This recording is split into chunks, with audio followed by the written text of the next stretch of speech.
how do you choose? How do you decide what you're going to work on, what you become extraordinary at? Because it takes time to do that. It takes thousands and thousands of hours to do that. Who do you become? What fulfillment do you experience? What do you let go of as a result of that? And what legacy do you ultimately leave? Curiosity is the bridge between where we are and where we want to be. Curiosity tends to feed on itself. Now, if you only have ideas, nothing gets done. So committed has to be there. Otherwise, you end up with a bunch of ideas and it's shiny object syndrome, right? The committed phase, it is what could I do to what am I going to do? What am I going to do? Then it becomes, okay, what's the plan? What are the objectives? How am I going to execute? But maybe more importantly than that, especially if you're developing a level of expertise in a specific area, is what am I going to let go of? Is what am I going to stop doing? What am I going to remove from my life, even though I might enjoy it to an extent, in order to fulfill this? There's these 4 questions in the chorus. What have I become? Is that all I really love? What will I be giving up? And is that worthwhile?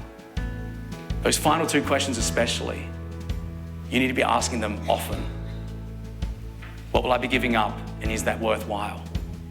Because to me, if we can answer enough times, especially the big parts of our lives, yes, hand on my heart, that was worthwhile. That to me is a deeply fulfilling existence. You answer enough times no though, you're going to get to the end of your life and wonder what if. What will I become? And will it be all I really love? What will I be giving up? And is that worthwhile? Is that worthwhile? When it comes to self-regulated discipline, the first part to this is capacity. How do we increase the capacity to continue to execute over and over and over and over again, even when you don't feel like it? Anyone can do this when it's easy. It's when it's really challenging. That's the real making of somebody. That's the character building of somebody. Imagine you're on a ship for a moment, you're cruising, having a great time. You're out in the ocean, beautiful day, and realize that you're heading in the exact opposite direction to where you're meant to be going. The amount of effort, energy, and time that's required to turn that ship all the way around is a lot. It's monumental. To be able to turn that around, what I see that in life and in our companies is a transformation. There is a time and a place for a transformation. But what can happen is that if we don't track our progress as we go, if we don't track our progress, we can get off track and as a result have to go through more transformations that are required. Instead, what we want to go through is what's called tweaks. Tweaks versus transformations. Tweaks is minor shifts. Transformations are major changes. A tweak is a 1%, 2%, 5% change. Kobe Bryant did this in an incredible way. He would ask the question on a daily basis, did I get better today? Did I get better? Within a business, and by the way, you can do this within a marriage or with your kids. You just change the question slightly so it doesn't feel so mechanical. In a business though, this is what I do with clients with their meetings, with their performance reviews. 4 questions. What's working, what's not, what are you doing about it, and what do you need help with? What's working, what's not, what are you doing about it, what do you need help with? Ideally, especially within your companies, you want to have your teams develop the thinking required to be able to think strategically, especially in that second and third question. What's not working and what are you going to do about it? That allows you to not have to jump in and micromanage if it's not necessary to do so. This is what allows you to remove as the bottleneck.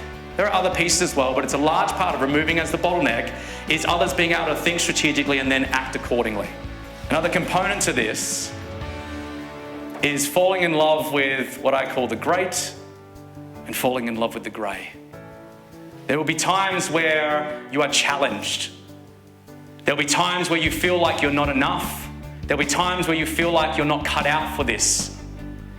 If you can find beauty in that, knowing that you're going to come out stronger than before, that is a beautiful space to be. Take all the submission and wade through the water. The time seems to overpower you. Make the most of it then, while you're an unforgiving life that even with its grey looks good on you.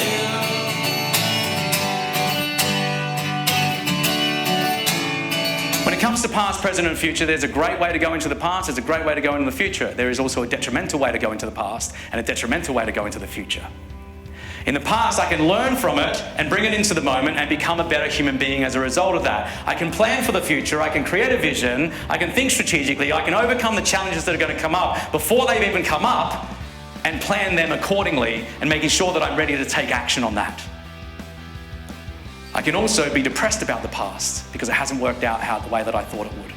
I can also be anxious about the future, stressed about the future, overwhelmed about the future, feeling like an imposter, and I'm suboptimal in my performance. No matter how much it seems like it's somebody else's fault, if you can find responsibility in there some way, shape or form, the person who takes responsibility is the one that gets to create the change. The person who blames is the one that stays with the pain.